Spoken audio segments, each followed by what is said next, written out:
जय श्री राम भक्तों स्वागत है आपका हमारा चैनल देववाणी में।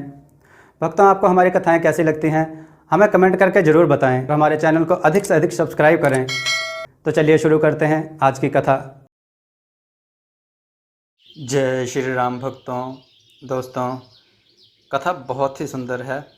आज की कथा है चतुर दामाद और चतुर सास। आइए कथा श्रवण करें। किसी गांव में एक किसान रहता था। एक दिन उसने सोचा कि खेत की बुआई और जुताई का काम तो पूरा हो गया है, चलो ससुराल घूमकर आया जाए। किसान जब ससुराल पहुंचा तो सास ससुर साले साली सभी बड़े खुश हुए। सास ने भी दामाद की अच्छी खातिरदारी की और दाल सब्जी में भी खूब सारा घी डालकर दिया। भोजन करके दामाद को खूब आनंद आया।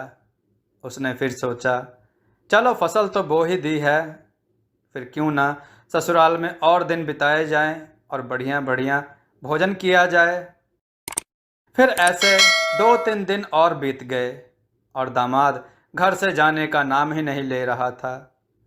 तो सास ने सोचा, ऐसे तो दामाद जी सारा घी चट कर जाएंगे और बाकी बच्चों के लिए तो कुछ भी बचेगा ही नहीं।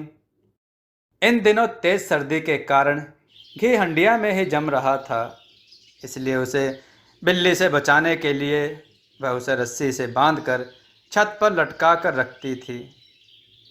अब उसे एक युक्ति सूझी। जब भी दामाद खाने पर बैठता, सास उस हंडिया को उसकी थाली के ऊपर उल्टा कर देती और हटा लेती। इससे दामाद की थाली में एक भी बूंद घी न गिरती।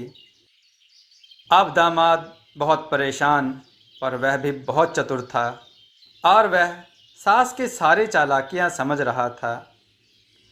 अगले दिन जब उसकी सास खेत में जानवरों के लिए चारा लेने गई, दामाद ने उस घी की हंडिया को चूल्हे पर रख कर गर्म कर दिया और चुपचाप उस हंडिया को वैसे ही ऊपर रस्सी से बांध कर टांग दिया।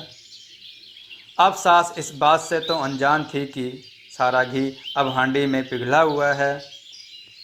जब खाने का समय आया तो सास ने घर में खिचड़ी बनवाई। फिर दामाद को खिचड़ी थाली में परोस कर दी और बोली, आइए दामाद जी, खिचड़ी खा लीजिए। दामाद जी आकर बैठ गए और सास ने उन्हें थाली में खिचड़ी परोसी। फिर रोज की तरह उसने हंडिया ऊपर से उतारी और दामाद जी की थाली के ऊपर हंडिया उल्टी कर दी। फिर क्या था, सारा का सारा घी दामाद जी की थाली पर ही आ गिरा। दामाद जी की थाली में सारा का सारा घी गिरने से सास तो हड़बड़ा गई और इसी हड़बड़ी में आनन फानन अपने बच्चों को आवाज़ लगाने लगी, अरे अरे अरे बच्चों सुनो सुनो, अरे बच्चों सुनो, जल्दी आओ, आज तुम्हारे जीजा जी के साथ एक थाली में ही खाना खाते हैं।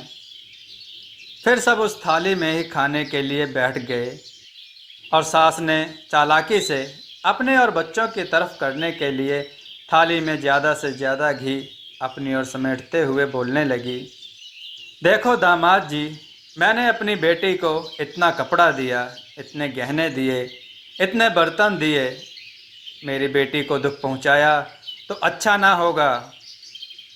दामाद भी चालाक था।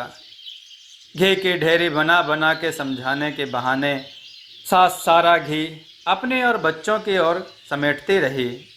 फिर दामाद ने तुरंत चालाकी की और सारे घी को अपनी तरफ करके खिचड़ी में घुमा घुमा के बोलने लगा, अरे थारी लड़की को जो कुछ कहें उसे यूं घुमा घुमा के चारों खाने चित कर दूं और खिचड़ी की तरह मुंह में डाल डाल के खा जाऊं। इस तरह सारा घी लगी खिचड़ी दामाद अकेले ही चट कर गया और सास और बच्चे देखते के देखते रह गए। दोस्तों, आपको यह कथा कैसी लगी अपने विचार और सुझाव कमेंट में जरूर दें। हमारी कथाओं को लाइक करें, हमारे चैनल को सब्सक्राइब करना न भूलें। हमारी कथाओं को शेयर जरूर करें जिससे लोगों को अच्छा ज्ञान प्राप्त हो। जय श्री राम भक्तों।